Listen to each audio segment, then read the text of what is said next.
which are organized by English Language Development Center, Mehran University, Jamshoro. This is our second video meeting come webinar. It gives us immense pleasure to share that this second online session is not only attended by the students from different campuses, but we have also with us the faculty members from different campuses, including Mehran University Jamshoro main campus and Mehran University Khairpur campus as well. We welcome you all here. This webinar, Digital Fluency and its importance in today's world, is mainly going to help professional growth opportunity for teachers. So before beginning the session, I would like to share the norms of some of the most important norms of this online session. Let me share the screen. All right, so I'm just reading those norms. Chat options. Regarding chat options, the chat option would be accessible by all the participants. Please don't share any image, file, or video during the talk of the presenter. Unnecessary commenting with each other during the talk in the chat box should be prevented to maintain the tempo of the webinar. Regarding mics and videos, you may keep your video on if you want, but please keep your mic muted during the webinar. You may unmute only when you have been asked by the moderator to share your views or ask any question. Kindly be mindful when you unmute your mic to ask a question from the speaker. Make sure there is no noise in the background while you speak. Please check your video and audio settings to avoid any disturbance during the session. And regarding participation of the attendees, participants are encouraged to click the option raise hand if they want to ask any question or add any information. They are requested to wait then for the moderator to give them turn. Question and answer session would be done at the end of the talk. You may note down your questions while the talk continues.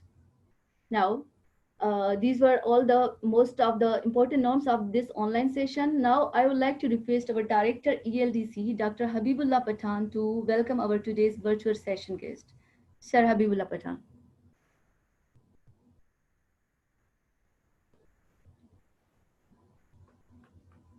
Sir Habibullah. Are you there, Dr. Habib? Okay, I can welcome always my very good friend, Angelica Rocha. Angelica Rocha is was currently pursuing her Gilbert Humphrey Fellowship in US. And as you may see on the screen, she's a Director of Educational Innovation and Technology.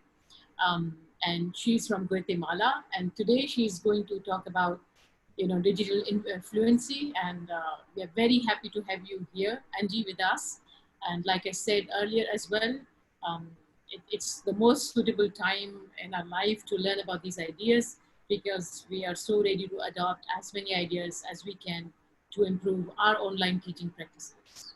Over to you, Shazia. All right, thank you, ma'am. Our today's virtual session guest speaker is Angelica Rocha. Ma'am, Angelica, if I mispronounce your name, kindly make me correct. So now I would like to request our honorable guest speaker to please begin her talk. Thank you. Over to you, ma'am. Thank you so much for the great introduction. Actually, I'm taking some tips of how you started your webinar. It's very nice that you set all the rules at first. So also learning from you.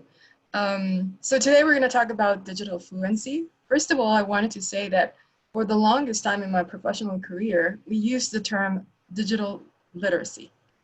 And then it wasn't until I came here to the United States for the Hubert Humphrey Fellowship Program, and I started a professional affiliation or an internship in a department called Teaching and Learning with Technology, that they told me that digital literacy was like something from the past.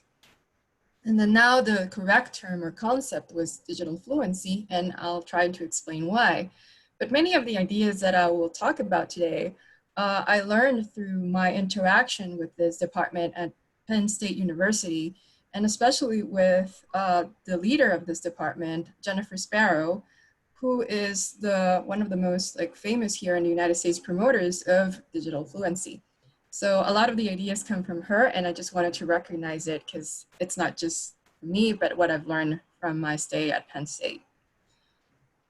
So let's begin. I think we all know that because of COVID-19, the world is changing, and the career world or the professional world will definitely change for the foreseeable future. And although right now things don't seem normal at all, eventually I hope we will overcome the coronavirus and we'll go back to some sort of normalcy. However, the workplace, it's most likely to change, and the skills required to be successful in this new world also will change in some ways. So there I listed a few of the things that a lot of articles, if you search on the internet, especially Forbes or the Washington Post, New York Times, they mention all these new skills that professionals need to develop in order to be successful in this new COVID world and post-COVID world. So the first one is not new. I think a lot of people already know that you have to be highly adaptable and flexible in a changing world. And it was already, changing rapidly, but the pandemic just accelerated even more. So we see how successful companies who adapted quickly to the new situation were able to take advantage and don't get like too hard hit by all that was happening. So companies that were able to deliver their products in a new way, especially virtually, were able to rise above all the trouble that was happening. So adaptability and flexibility are definitely two things that every professional needs to work on. And it's going to be really important for us to be able to manage all those changes and see how we can take advantage of all the new problems that are coming up. Another one is creativity and innovation. So in a post-coronavirus world, we will need humans that are very creative and can invent new things, dream up new products, and also find new ways of working. So as you see, universities, for example, had to switch really rapidly to online learning, and we had to learn how we could deliver our services in innovative ways. And we're still seeing how all the universities for this coming fall semester are trying to be very creative and innovative in delivering quality online education, and other industries as well are also working very hard on inventing and dreaming up new products that satisfy the needs of this new reality. The other one is, of course, leadership. And leadership will always be important. And the gig economy, that is like the informal economy, is going to grow even more after the coronavirus. And that means that teams are going to be smaller, and also people are going to have to demonstrate leadership roles at different times. So no longer is like the traditional big company or the traditional hierarchical structure where there's a clear leader. It's going to be more flexible, it's going to be smaller, and a lot of teams are going to need like leaders at different times depending on what the times demand. So that is something that we also have to take into account, that we all have to develop our leadership skills. And then the last one that I wanted to mention, and it's directly related to what we're going to talk about today, which is digital fluency, is that we all have to commit to a lifetime of learning. So we have to be constantly learning new things and prepare ourselves for whatever comes next. And a good time to invest in learning digital skills and learning about technology is right now, because technology skills will become highly valuable traits in this COVID world.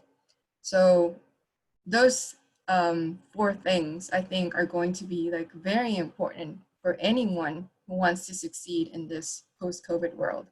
Adaptability and flexibility, creativity and innovation, leadership, and this commitment to lifelong learning. So what is digital fluency? So here I try to describe the concept as best I could.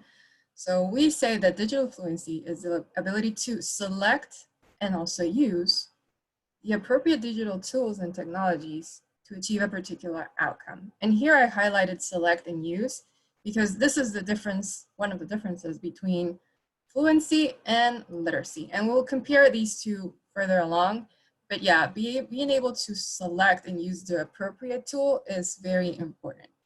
And it goes beyond what it says there, what types of tools are available. And it moves more into a zone that I can, with not so much effort, choose the right tools based on the situation and know how to use them according to the situation's requirements.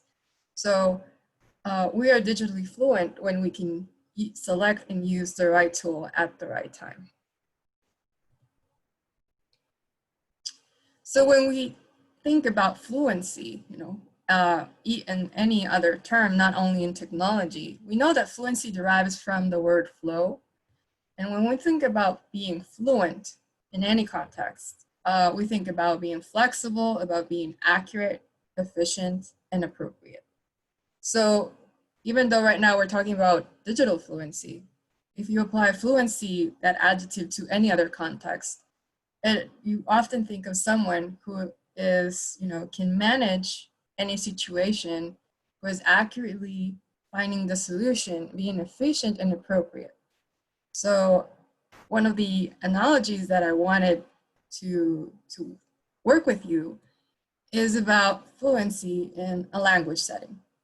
And that was part of the description that I sent, because I knew that you study linguistics and language, and there's like some similarities that we can put between language fluency and digital fluency. So if I'm learning a foreign language, a literate person can read, speak, and listen and understand the new language, but a fluent person can create something in that language. They can make a story, they can make a poem, a play, but they also can create a fluent conversation. So, for example, I think I'm kind of fluent in English. Of course, I'm fluent in Spanish. But if they would ask me another language, like for example, French, I would say I'm kind of literate in French because I learned it a little in school. And if I hear a song or I see a movie, I can understand some of the parts of, and I can understand conversations, but I'm not fluent in French. I cannot create a conversation. It's hard for me because I lack the vocabulary. I sometimes don't choose or select the appropriate phrasing or words. So there's this difference between being literate and fluent also in language setting. And very similar in digital literacy is how you understand and know how to use those tools. I mean, you learn how to use a spreadsheet. You learn how to use Google Docs, but you're not fluent if you cannot choose and do create something with those tools that are appropriate for the situation that they are required to. So sometimes we go to workshops, technology workshops, and you learn how to use a tool, and that makes you literate in that tool, but it does not make you fluent. Fluency requires more practice. It requires a higher level of analysis and evaluation, and it requires for you to feel comfortable using the new tool or the new medium and can create something new out of it. Another nice analogy that I found is this one, which is, it compares bicycle riding with the different stages of fluency. So there's another term that is very common in the technology world, and that's digital citizenship. You are a digital citizen when you interact with technologies like social media, like the internet, and you are leaving a digital footprint. Your behavior in this digital world shows if you're a good or a bad digital citizen. So as a digital citizen, you can identify in this example that there's a bicycle because you know that there is such a thing as a bicycle. And you know the basic rules of riding a bicycle. And the same thing applies to the digital world. You may know that email exists, and you know the basic rules of writing an email. You know that social media exists, and you know the basic rules. You know that you shouldn't use some words, you shouldn't treat people in a bad way. Even if you don't know how to use it, you know it exists, and you know the right behavior or the rules of using it. So the same with the bicycle in this example. You know what a bicycle is. You might not know how to ride it, but you know like the rules of riding a bicycle, that you shouldn't go to a crowded street, or you should not cross the street if there are cars coming. So you know the rules, but you still don't know how to ride a bicycle. Then we go to digital literacy. In this example, it means that you can ride a bike well and know the rules of riding. So you already know like the ethical and responsibility part, but now you can also use the bike to go places. And you can ride the bike kind of well. So that means you are literate in using the bike, or in this case, also literate in using technology. You can use the tools, and you know the right rules or the correct ways to use the technology. And finally, it's digital fluency. In this case, with the bike scenario, it means that you can ride a bike to travel long distances. You can communicate with others how to ride a bike. They say that you are fluent when you can actually teach something. We can discuss later that if you think that you are fluent when you can teach what you're fluent in. You can explore new ways to ride a bike, and you like incredible bike tricks. You know, sometimes you see things that they do with a bike that you're like, wow, that is amazing. I could never do that with a bicycle. And you can create even new paths of where to go with your bicycle. So being fluent is being able to do new things, teach others the skills that you know, and also go beyond, the borders, or go beyond what traditionally is thought that it was able to do with that tool. So those are the three stages of how you can become like a digital citizen, digitally literate, and then digitally fluent. So here I wanted to open a little time for questions and comments, well, mostly comments. So when it comes, after seeing all these examples, when it comes to the digital world, will you consider yourself literate or fluent? And maybe 2 or 3 people can tell me why they think they're literate or fluent.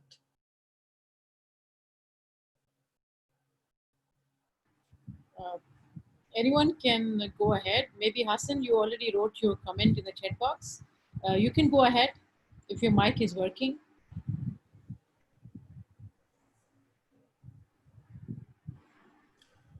Yeah, and just 1 or 2 people that want to Yeah. participate. And even if you don't want to participate with your mic, you can also post in the chat. Like if I ask you, what would you consider yourself, digitally fluent or literate? Like you can just post it in the chat and I can Well, see. maybe I can break the ice. I can begin, and then Yeah. someone else can also comment.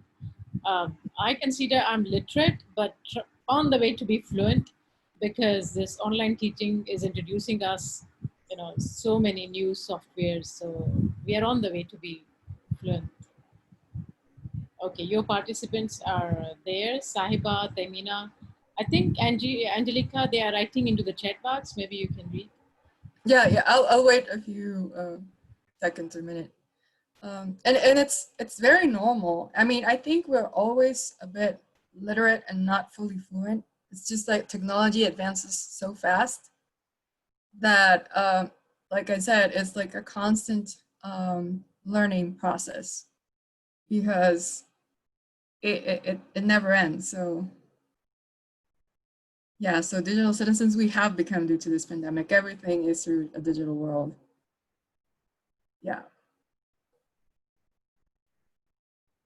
Literate, but the fluency is controlled by the institutions sometimes. Huh, interesting. That's an interesting comment. Yeah, I think we're all moving toward fluency.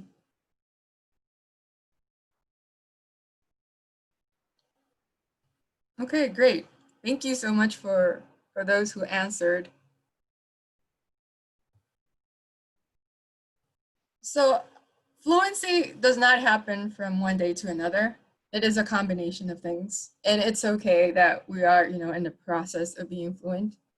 And as some of you mentioned, we are being like literally shoved into being digital citizens. And you, even if you don't want it, you have to become digitally fluent because now everything has to do with the digital world. So the first step and what we call foundational knowledge is also a term called digital proficiency. And this is more like, can I demonstrate the skills using digital technology? It's like, I know it exists and I know I can learn it. So the first step of going to fluency is that foundational knowledge that you are aware that it exists and that you start to demonstrate that you have the skills to use that digital technology. So it's knowledge and cognition. The next step is conceptual understanding. That means that you can use it and you can demonstrate that you can use it, but now you can apply those skills effectively in ways that you demonstrate that you understand why the tool is useful in this circumstance. So it's more about understanding and application. So I can learn how to use a spreadsheet like Excel, and Excel has tons of applications. And then after I know it exists and I know at least the basics, I can then start to understand it more and try and apply it to different scenarios. And that could be from grading students to managing my finances, or even just like using Excel to play games. So it's learning the tools, but then understanding and applying them for different things. And then the third step is procedural fluency. That means that my digital behavior demonstrates that I have the technical and social skills that enable me to use this technology or tool successfully in this digital world. So after knowledge and understanding comes the wisdom, and wisdom only comes with experience. That means that you can now analyze and evaluate each situation and already have other experiences that you build this wisdom, and now you can use these digital tools in a more effective way depending on what is required. So it's a combination of these three things. And this is not just for the technology world, it really is everything that we learn usually follows these steps. Like you have the foundational knowledge, then you have the conceptual understanding, and finally you have the procedural fluency of what you've learned and how you are wise and you can use it in a very effective way. It also, I mean, for us that are also in the educational world, it's very related to the 4 stages of competence by Noel Bur. So what he said is that it's like a pyramid. There's different stages and levels of competency. So the first one, the base of the pyramid is unconscious incompetence. And he also mentions that this is like wrong intuition. I mean, this stage is really when you even deny that this is a useful skill and you don't understand or know, or it really is irrelevant to you. So we can stay in this stage for a very long time, and it's more about our attitude. So if you know people in this stage, it's pretty much because they don't care, they really don't see the usefulness, and they can stay there forever. It's pretty much that you are unconscious of why you should learn it and you really don't care. So a lot of people sometimes stay in that level in different contexts. Like in the language world, there's a lot of people that know that maybe there are other languages that they can learn, but they really don't see it useful. So they really don't try even to learn it. They just stay there. And that also depends entirely on the person. And they can only move to the next step, which is conscience incompetence, when they are aware that, maybe I should learn these things. But right now you still have like wrong analysis. That means that you know how to use the tools, but now you recognize there are some deficits in your skills and that you need to work on it. So a lot of us could be in that stage or in of competency where we're still learning the basics, and we know that we need to go somewhere, and there's like this goal and we have to work on it, but now we are aware that it is important and we're just like on that path of learning. The next stage of competency is conscious competence. And that means that you make the right analysis. You understand and know how to do something, but you demonstrate those skills or knowledge. To demonstrate those skills and knowledge, you require a lot of concentration. So you know that something exists, that the skills you have learned a lot already, but in order to use it, you still have to think a lot, and you still have, to spend a lot of time to accomplish the task. So you're consciously competent, but you cannot act as fast, and it requires more concentration. So this is where literacy is. So this is the level of literacy, that you know how to use it, but you still struggle a little in finding out where to use it well. And then we go to the final stage of competency, and that is unconscious competence, or what they call right intuition. And this is after much practice and using the tool, it becomes like second nature. I mean, you can use it and you can perform with it easily. So when you're in that level of competency, it is said that you are fluent. You have this right intuition of using the tool at the correct time.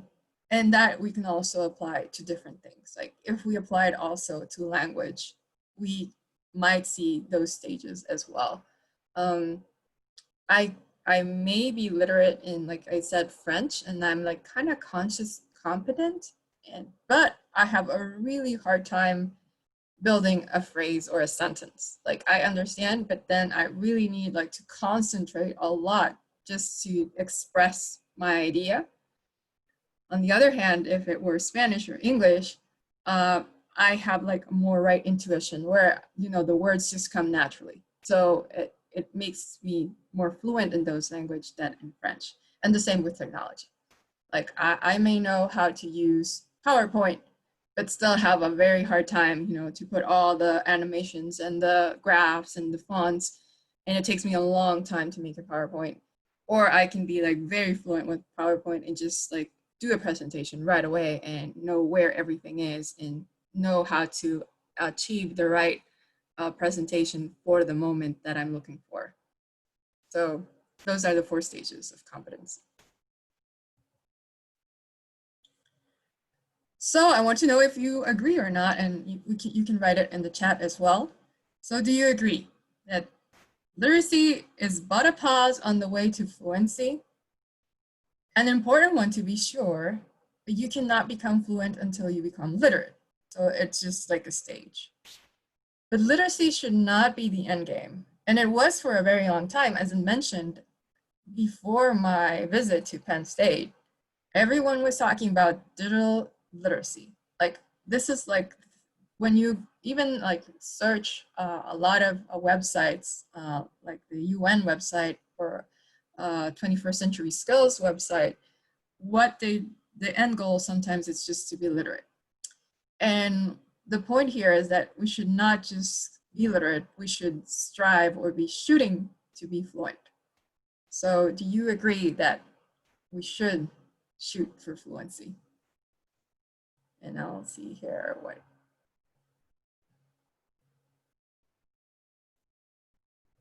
Yeah, very great. At least 2 of you agree, and I'm happy. Yeah. So I think that, it is a stage. I mean, you have to first be literate to then be fluent, but you can't just like settle and be illiterate. You have to strive to be fluent. And one of the things that I want you to like take today from this talk is that even if you are literate, you should always strive to be fluent. And in this world, I think the people that become fluent are going to have a very big advantage with the people that are stuck being literate. And it will help a lot your career after this, COVID-19 world. So why do we all need to be digitally fluent? I guess we already talked a little bit about it, but I mean, it's very obvious. It's very obvious that if we don't work on these skills, we're going to be left behind, because a lot of the things that are happening today have to do with technology. And you can Google the fourth industrial revolution. A lot of people are talking about the fourth industrial revolution. And this is the revolution that many people are scared of, because it's the revolution where a lot of jobs will be lost because of AI, artificial intelligence, and robotics and automation. And all of these skills are going to be substituted by technologies. And so a lot of people will have to learn new skills to find jobs that are no longer available because they've been taken away by automation.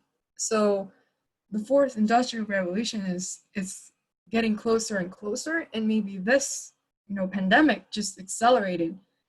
The news that you saw before that 2030 or 2050 was going to be like the years where a lot of the jobs are going to disappear. It's already happening in 2020. So a lot of people think we are now 10 years ahead because of this pandemic.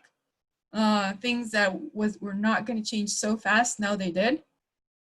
So digital fluency has become very important as a development strategy for countries, because they see that these changes are coming and we need people that are prepared for this new world. Also, another important thing about the outcome of being digital fluent, it has all to do with equity and access. I mean, if you ask why you have to be digital fluent, it's because that gives equality and access to everyone. Because we see that to participate fully in a digital enabled education system and in an increasingly digital society, you need to know how to use some tools and when to use them. So every part of our lives now has some digital component, like communication, banking, health, even grocery shopping now. A lot of things are being done online because you can't go to the stores anymore. So everything is becoming increasingly digitized, and we definitely need those digital skills and that digital fluency to guarantee that equality and access to every citizen. And I wanted to also share this quote by Mitchell Resnick.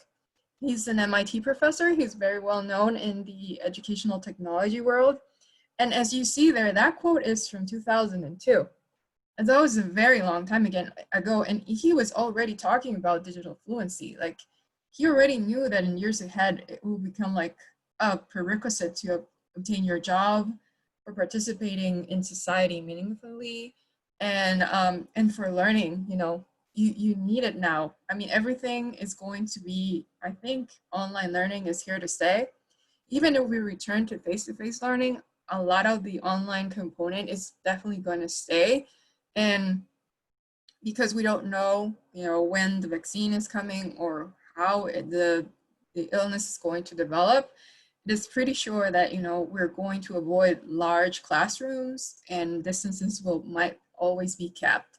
So for, being in a digital enabled education system, we as students and also as faculty are definitely going to be,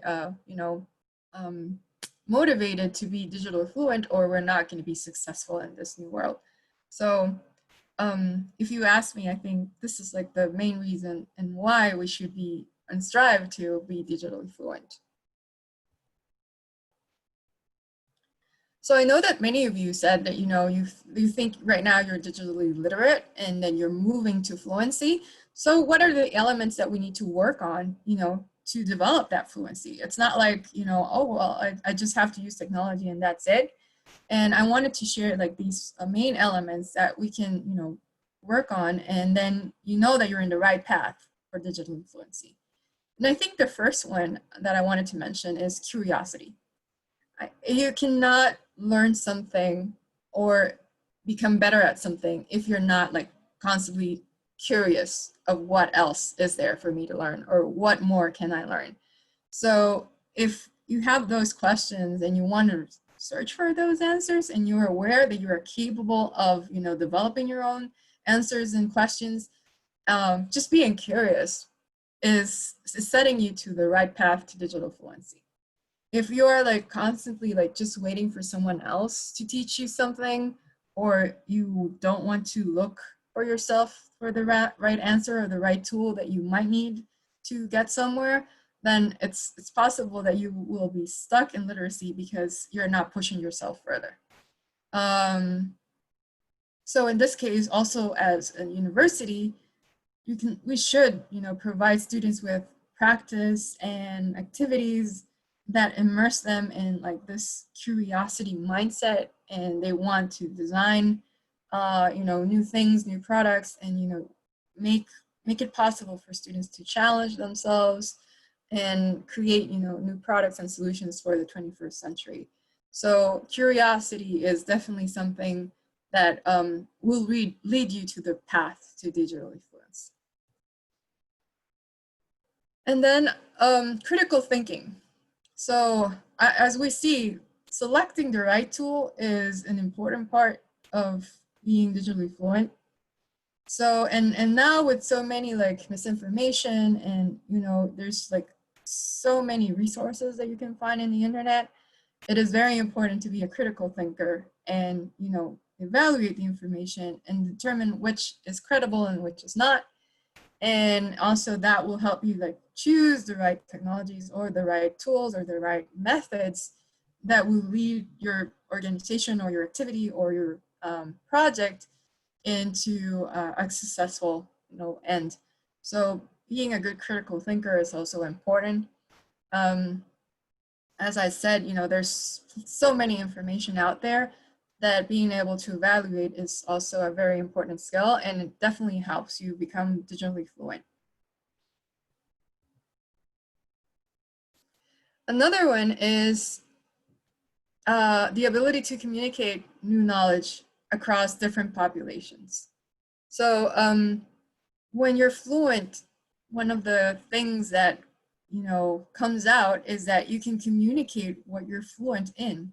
You can explain, and because you understand it, you can explain why this tool is the tool that we should use, why this path is the right path for me to, you know, use in this circumstance.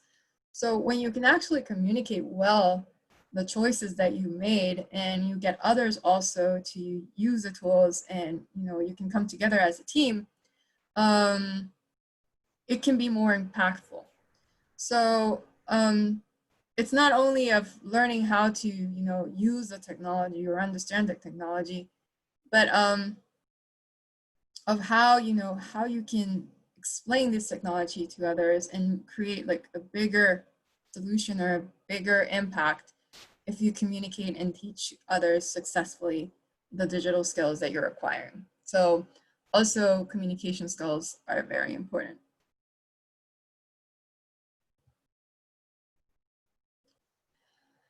And another thing is also making skills. And I don't know how much you've learned or researched or know about the maker movement or the making revolution that started in early 2000s.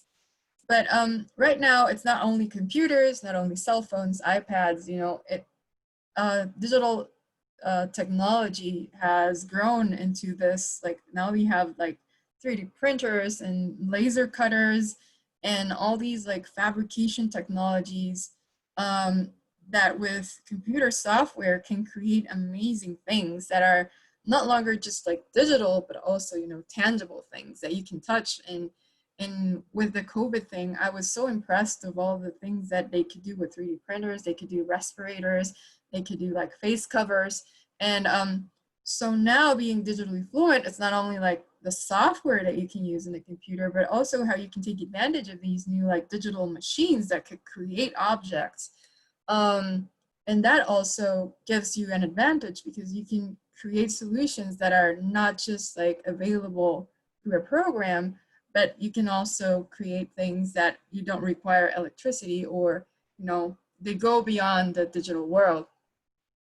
So making skills have become an essential part of digital fluency, and people who know how to use these other like devices and combine them with the computer and the software have a great advantage. And now we see that even like small towns, like I remember this article from Italy, that it was like a small, you know, business that had 3D printers, and in Italy they had run out of respirators, and this like entrepreneur just downloaded, you know, the schemes for the, or the CAD documents for the respirators, and he was able to help his local hospital. And he was not even like a medical person, but he had the machines and he had the computer and he had the digital, you know, fluency, and was able to help in a situation where, you know, it was not even part of his business. So when we have the tools and we have the fluency, we can definitely impact society more. And also, if we can, I'm not sure if in your university you have these types of spaces, but maker spaces also provide access to these tools. And it's like a safe environment when you can learn them and you can gain expertise in using these tools. And then when you know how to use them, you can connect it with things that are related to your profession. So the great things about making skills and making and maker tools is that they're not just for engineers, they're for artists, they're for doctors, they're for archaeologists. I mean, these tools, you can mix them with any, you know, interest. And if you know how to use them, you can create very interesting solutions. So if you have a makerspace, or if you have places where you can learn how to use 3D printers, or you can learn how to use 3D laser cutters, or other types of, you know, fabrication tools, it is great. Because even, I mean, I know that you work on linguistics, but I've seen things that they can do with, you know, these types of you know, machines in other fields, where it's just amazing when you connect those fabrication or making skills with an interest that you might not think traditionally go together, but they can. Then we have data literacy, and that is the capacity to use data or sets of data and to make informed decisions. So they say that now data is like more valuable than currency, and that data is now like one of the most valuable resources in a business or an industry. And it's great because we have tons of data now. I mean, all of the systems are gathering data, but data can just sit there and do nothing. The people who can take data and make, you know, relations, relate to it with different, you know, aspects, and they can create, you know, graphs or visualizations of data that make meaning or sense of different things that you have to make decisions on. Those people are going to be like very influential in their businesses. So to be able to know what data you have in your, you know, in your business, or what data is available, and then be able to transform that data into valuable information and be able to communicate it and make good decisions because you have the data, that will make a whole difference in your career. Because then they will probably go and look for you for advice and see where your company should be headed. So data literacy is something that is very important. And then I wanted to end with media literacy, because maybe that is more related to what you do, and it's also an important part of the development of being digitally fluent, is being able to critically evaluate, create, and manipulate, you know, information through different media.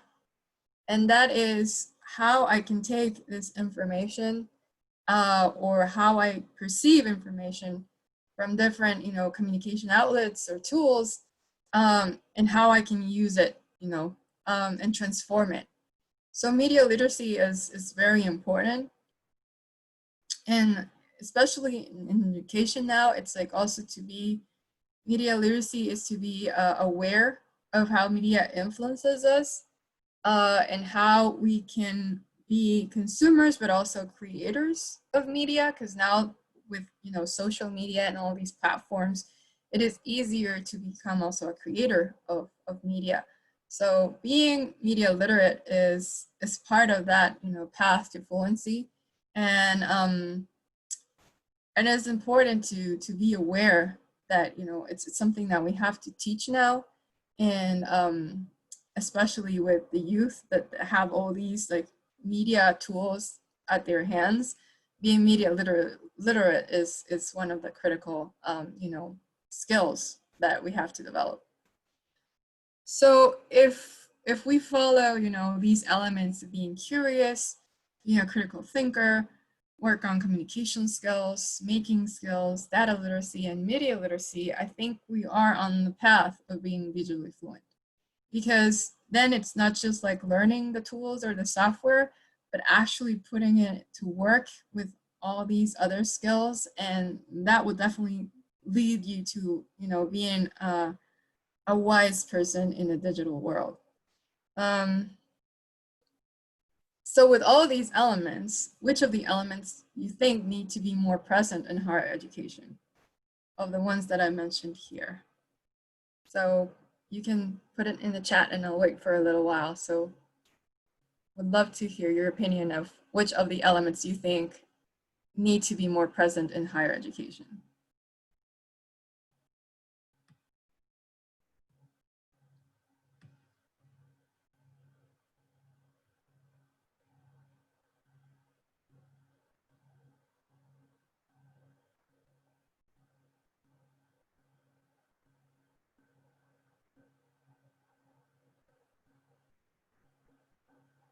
Curiosity, okay.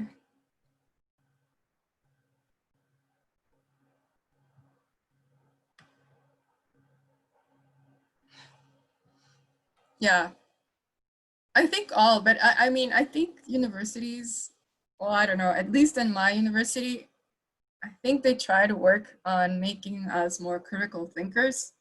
And maybe because I work at a technological university, making skills are also a huge part of what they're working on.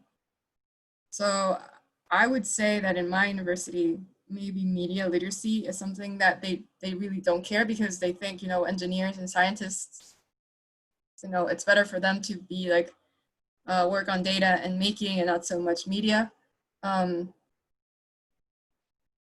So it's interesting. I think, we should work on all of them, but sometimes higher education focuses more on what they think is more practical, or it's more aligned with the, major or the school, focus or mission. So sometimes they leave some of the other things, as something secondary.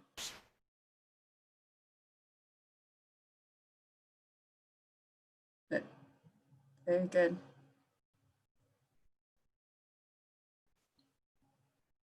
Yeah. And then my final question is, and then maybe we can open the mic, is how does digital fluency look like in your field of study? Because I'm curious. I'm usually I usually talk to engineers or people that work in technology. So this is the first time that I work with people that work with linguistics and language. So I'm very curious of what do you think that digital fluency looks like in your field of study or your professional context?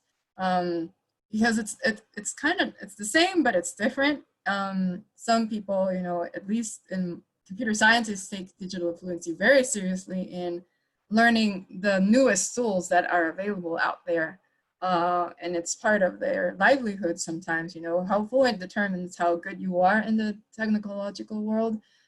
So I'm very curious of how you think digital fluency looks like in your field of study or your professional contexts.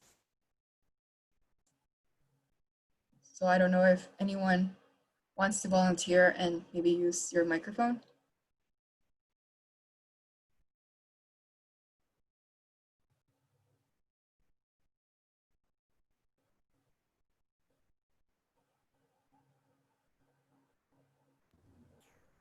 Guys, anyone who would like to volunteer can turn on their mic and say something.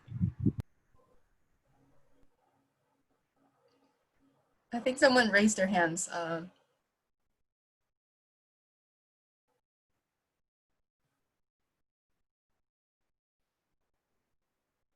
Naimat, you can go ahead.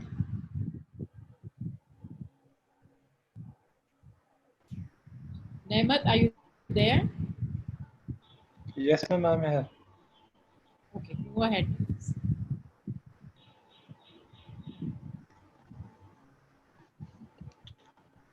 Am I audible to you all? Yes, you are. Okay, ma'am. So we do have courses in linguistics as computer-assisted language learning and mobile-assisted language learning in linguistics too. So the question is, how does digital fluency look like in your field of study? So teachers are teaching us different softwares that are connected with natural language processing, and they are also teaching us how computers are processing the language like human beings. So AI and these all things we are also studying in our MS course at Mehran University of Engineering and Technology. So there is also a great contribution of computer into linguistics as well. And by combining these two fields, we do have one course that is entitled as computational linguistics. And within that computational linguistics, we are also working on different softwares that are helping scholars for contributing better into the digitalized world. That's all from my side.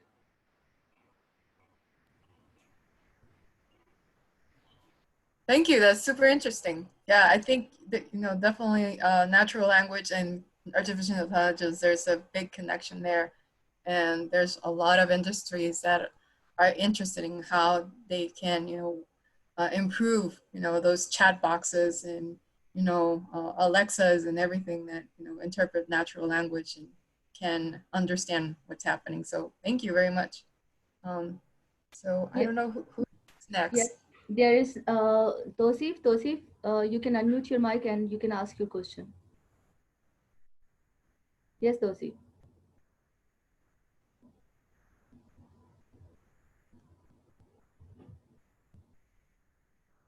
Tosif, are you there? It's me, your one. Thank you, Shazia. Uh, it was pleasure listening to you, Angelica Gabriel. Yes, I guess Tosif is not there. Anybody else who has any question? You can go ahead with a question. I think she started. Yes.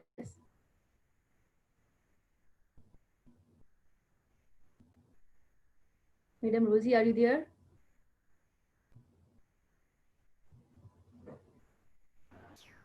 All right, Shazia, can I share my few views regarding this current question Yes, that Sanya, you... go ahead. Yes, Sanya, please. All right, Angelica, I would like to share that since you asked that how much it's necessary in our professional context, since I'm from the field of language and applied linguistics, so I would like to say that these days that exact, clear demarcation is all blurred out between the fields of engineering, technology, and language related fields.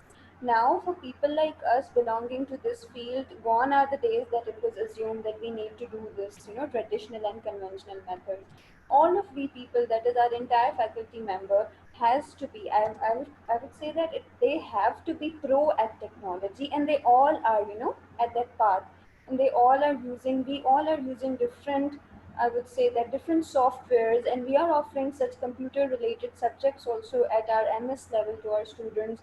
So that clear demarcation is now, it's all blurred out. Language people or language students, teachers, and all those education is related to language, they are equally using, and rather I would say they are interestingly using all those softwares in their language classes, and that is bringing, I would say, a new flavor to language learning, especially in our context, that is ESL and EFL learners. So it is very much necessary. That's what I think. Great, thank you. I'm learning a lot from what you're saying. Yeah, I can see that, technology and digital fluency is essential in almost every field now. And it's very interesting what you're doing. So thank you. Yes, is there anyone who would like to ask any question from our speaker? Yes, Tosif, if your mic is working now. Tosif is there, but his mic is not working. That's why he's unable to ask through mic, but he can write his question on chat box.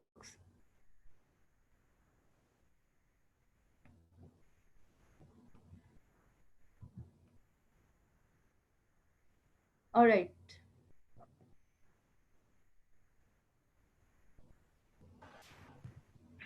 uh, Angie, I think, okay, we've got two more participants with us. Shazia, maybe you can see their name and call them. It's Fayaz. Yes, Fayaz, you can speak now. Please unmute your mic. Ma'am, Yes, Fayaz. ma'am, if I talk about our field, in our linguistics field especially, because I'm graduated from, my graduation background is from literature. Over there, digital fluency has played, we can say, vital role in our field, in our, we can say, education. Like in this pandemic situation, we all are very much concerned with our digital work and new softwares and new technology. We are all doing with this technology. Even though in, we can say, postgraduate level, we are also very much focused there with the new softwares like SPSS and other softwares as well. So yes, there is a huge influence of our in our fields of, especially in linguistics, because we are concerned with this. Uh, if I add something here in this regard, one of my friend is with me. He is from mass communication department. So we are listening together. He says yes, media communication is the one of the source of digital influence. Why? Because it is said that one who controls the media controls the minds. Definitely, when we are focusing with our education in every field, our if I talk about our field, yes, we are using so many, we can say, softwares. Even though if we want to learn new topic from like we were taught about citation, this is all about is our we can say digital influence that we are facing. Ma'am, if I would be permitted to add some lines, if possible, for you. Well, Sure, I sure, you can. totally, yeah, okay, thank you so much. Actually, I just heard this lecture by you, and it was very nice. Actually, we are overwhelmed by the technologies nowadays, and we cannot be ruled out if we are without any technology. But apart from all these technologies facilities, we are also facing kind of, problems that are in the interiors and remote areas, like net issues and other kind of things. But even then, if they have the net but they don't have the basic know-how how to use even the laptops. So go for the 50-50%. Like, we have the community who are very much used to this kind of technologies and very much expert and very quick. But on the other hand, we have certain community that are not fit for this kind of technologies, and they need the conventional method still.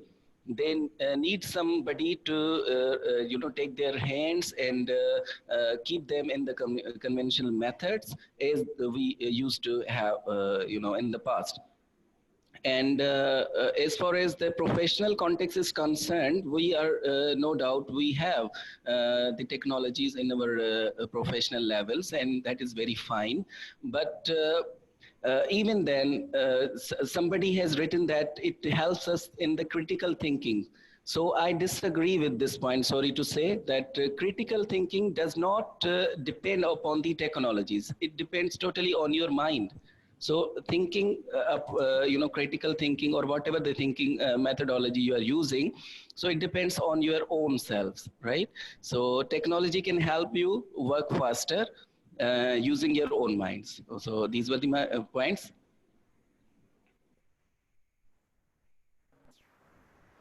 Great, thank you so much both for your comments. And I do agree that because of the situation, what we call the digital gap is growing. And I'm not so much aware of the situation in Pakistan, but for example, in my country, there is a very wide digital gap with the rural, population and the urban population. And we're definitely struggling on how we can, at least achieve not fluency, but prophecy, literacy, or even like proficiency in some populations that, as you mentioned, don't even have a computer. So it is a process, and it's definitely going to be a challenge for many countries to, close that gap, that digital gap, because there's going to be people that are going to be very prepared for this new world, and others who are definitely going to struggle. So that is something that all countries will have to, work on. And then I do agree that critical thinking is not related to technology per se, but it's one of those skills that if you want to be digitally fluent, you have to be, a critical thinker. It's part of what makes you good at selecting and using the right technology for the right time. So it's like independent of technology, but it's definitely something that will lead you to be digitally fluent. So yeah, I agree with that too. So I don't know if you have more time because we're over the time, but Shumaila, you let me know. Definitely we have time, Angie. It depends upon you. If you can be with us for some 15 minutes more, I mean, if you're free, then we can carry on. Yeah, 15 minutes, it's fine. Okay. So All shall right. Yes. Yes, Angie, there are two more students who wants to ask questions from you if you allow. Okay. Amanullah. Okay, Amanullah, please ask your question, and after him, Pras, apna you can. Hello everyone. Hi Angie. It was pleasure to listen to you this evening, and a lot of great ideas regarding literacy and in your term digital fluency you call it. So yeah, how it works in our study. I was just thinking, we've been tuned to the traditional way of teaching and learning.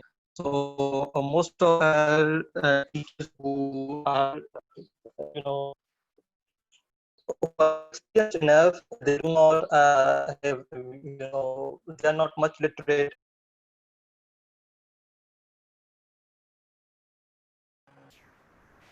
I'm sorry, but it was like kind of hard hearing you, and it got cut off. I don't know. Okay. Maybe Greg can ask a question, and meanwhile, Amanullah can write his question into the chat box. Yes. Pra, please ask your question. Am I audible? Yes, you are audible. Okay, I don't want to ask question. I want to comment, and I want to let you know about the position of Pakistan in case of literacy. I mean digital literacy. Okay, so it was really well informative lecture, and I enjoyed it a lot because there were so many things I didn't know before. So I want to tell you that the position of Pakistan is that we are being given the basic skills even in the school. We are in 6th, 7th, and 8th. We know. We learned computers and all, but the difference is we don't use them for the professional reasons or something like that. So if it comes to universities, we are given the presentations and we know how to use them. We know we are completely literate, but we are not fluent because we are not using them practically. So for now, as in the COVID-19, we have to stay at home and work on our digital skills. We know how to use them, but we don't know how to convey our skills, how to sell our services on the digital level. So this is the thing we are facing in Pakistan. So as you are so much interested in knowing the position of Pakistan, so that's why. Oh, thank you so much. I think it's not just in your country. I think all of our countries are struggling with that. The traditional ways of teaching, sometimes, they teach us how to use the tool, but not understand when and why you should use the tool at different, contexts and situations. And it's very similar, like I said, like it's like riding a bike or even, learning a new language. Yeah, I exactly. remember that when I started learning Because English, they give you the vocabulary and they give you the simple like sentences, but it's not until you start like really practicing and using it that you become fluent at something. And that's the same case with technology. we were also incompetent in a way that we are studying we are getting our education in completely foreign language. So this is another hurdle that is stopping us from the technology and from the fluency and proficiency, of course. Okay, interesting. No, thank you so much for sharing your experience. Okay, we have with us Ma'am Saiba Sirva. She's also our colleague, faculty member of ELDC. Ma'am Saiba, you can ask your question. You have raised your hand. Thank you, Shazia. And Angelica, it's really pleasure to hear your brilliant ideas regarding digital fluency.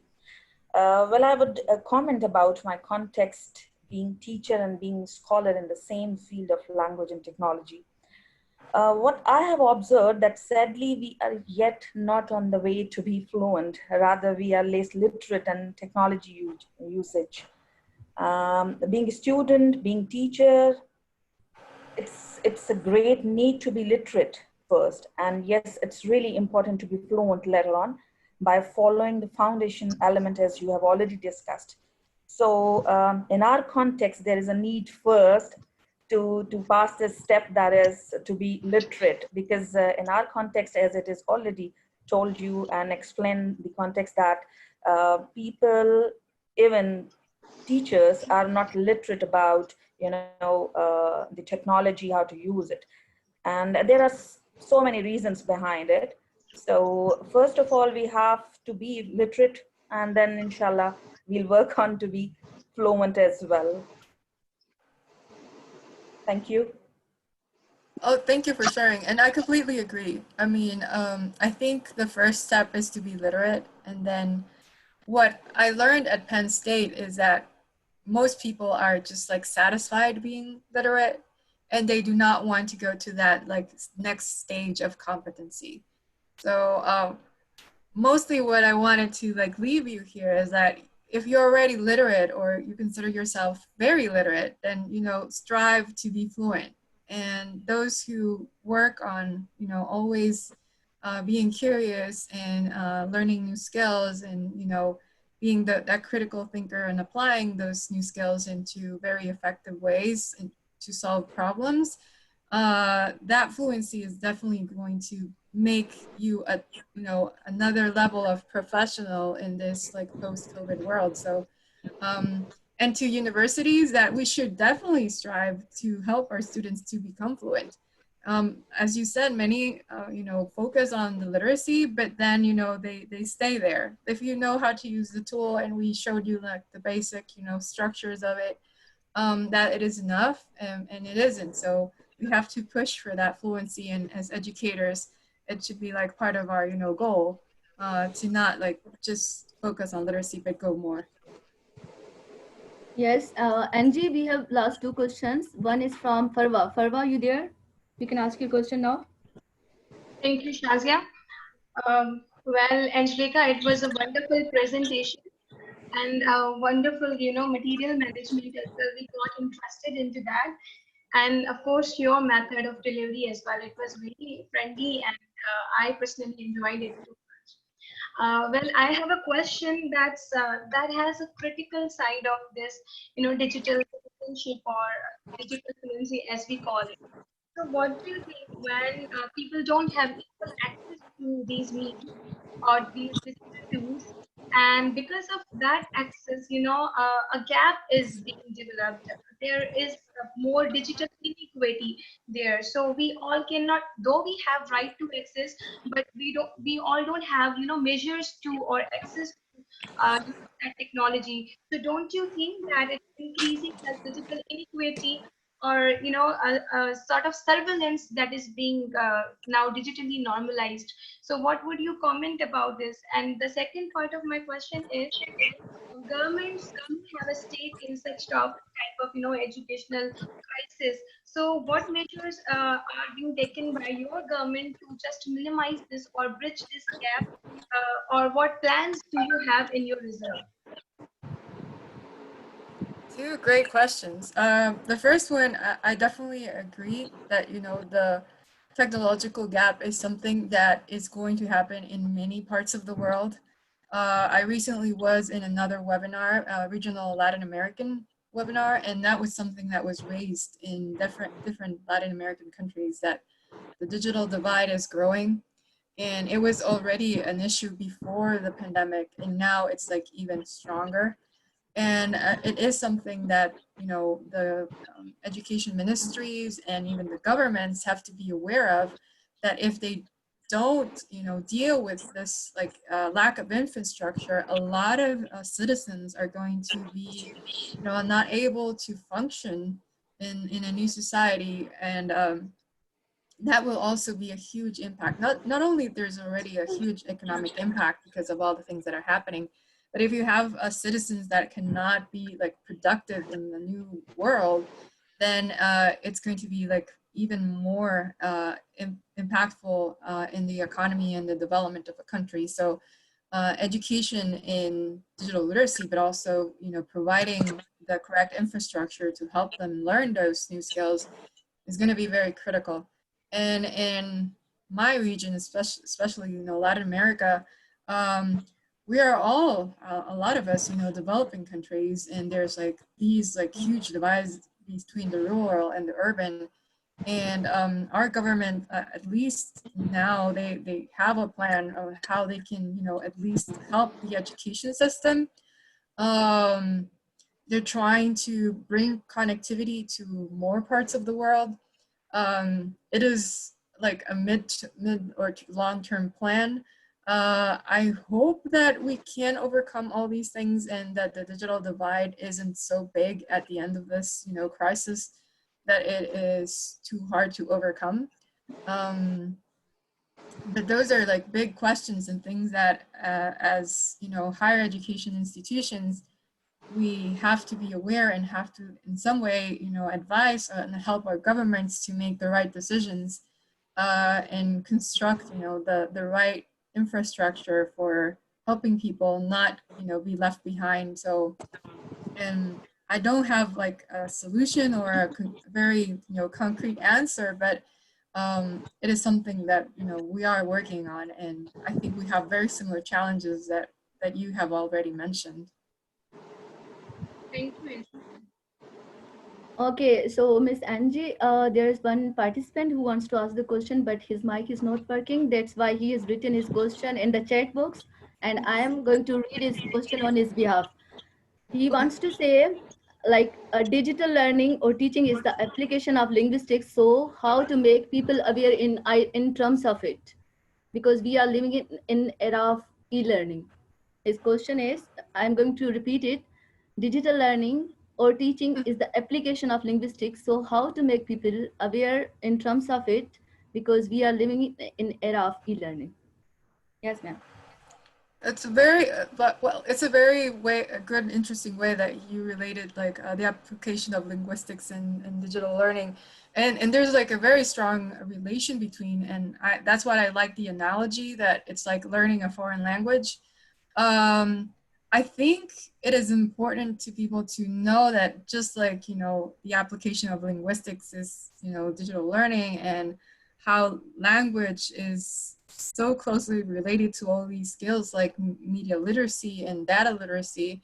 I'm sure that if you can, explain it in a way that people find it useful, then they can know that it's important to learn, and they can, make the time to reach that next level of competency. I don't know if you remember the pyramid, but a lot of us, sometimes stay in the first stage which is unconscious incompetency. And that is that you don't understand why you should learn it, or you don't see the value in learning it. So when you encounter people that are in that first stage, the first thing you have to do is like make it clear to them, why it is important, and why it was worth, spending your time in learning this new thing or new skills. So if you can show it like in the storytelling or in a very clear and easy way to understand, then you can make people move to the next level of competency, because now they know that even if they don't know how to use it or don't fully understand it, it is valuable for them to learn it. So I think that would be my answer.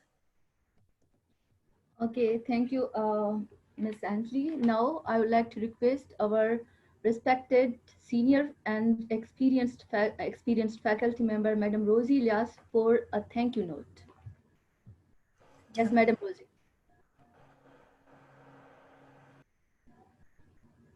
Madam Rosie.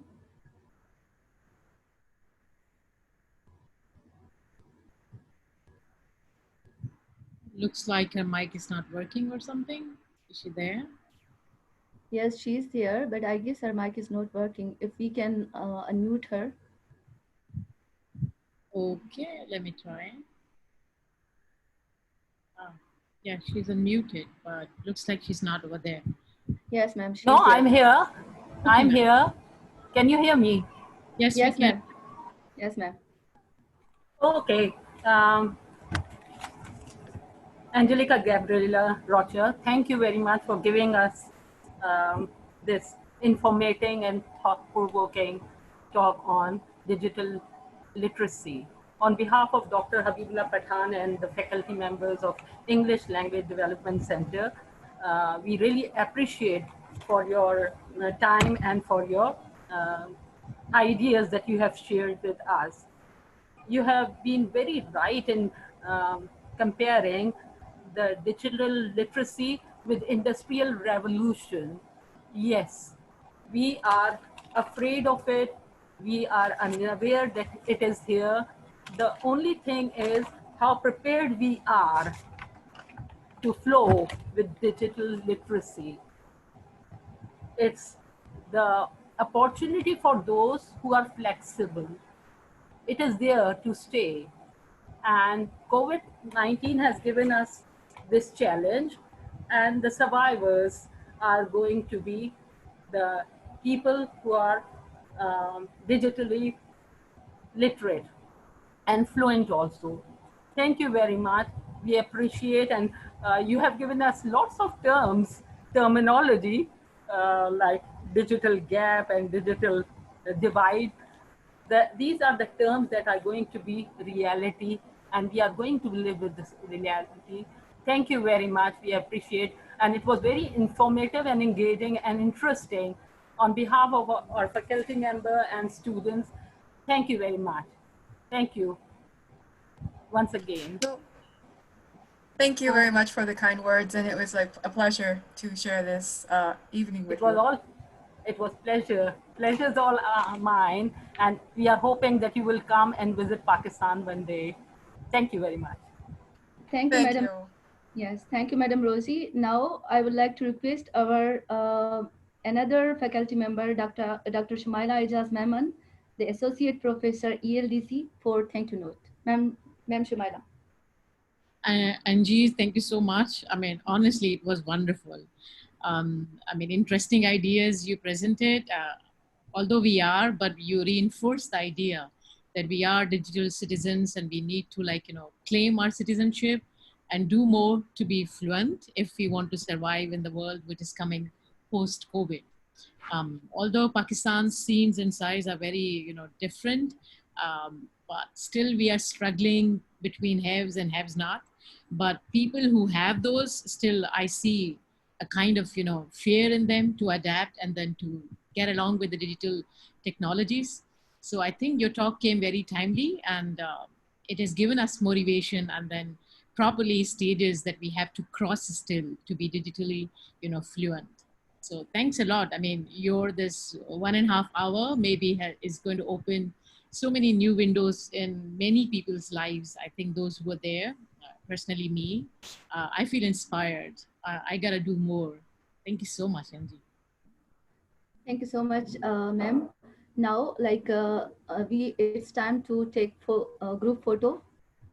So, Okay, and I'll yes, stop sharing. yes, anyone who's easy with the camera on option, you can turn on your camera for the group photo, and we are going to take it. Yeah, I will be taking it. Let me Yes, see. ma'am. I think it's our colleagues only. Okay. See, Angie, I'm not so digitally alert and active. I'm struggling with the Zoom, how to enlarge. But maybe Angie, you can help us to click some nice photos, the group ones, if you can Sure. capture the screen. I'm also doing Yeah, the, no problem. And I can send you.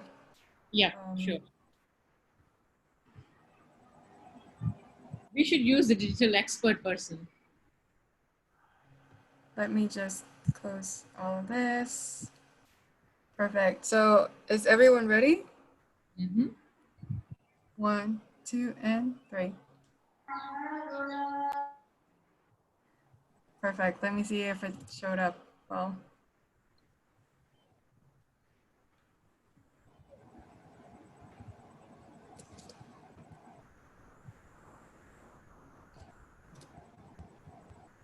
Oh, nice. Okay. Thank you for those who put their cameras on. So I'll send you the screenshot. Yeah, sure. Thank you.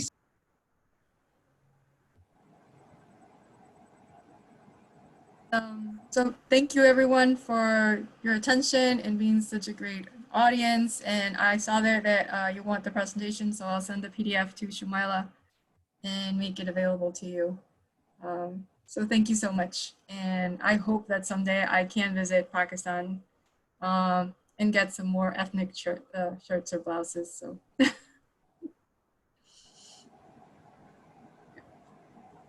Shumaila, your microphone is muted.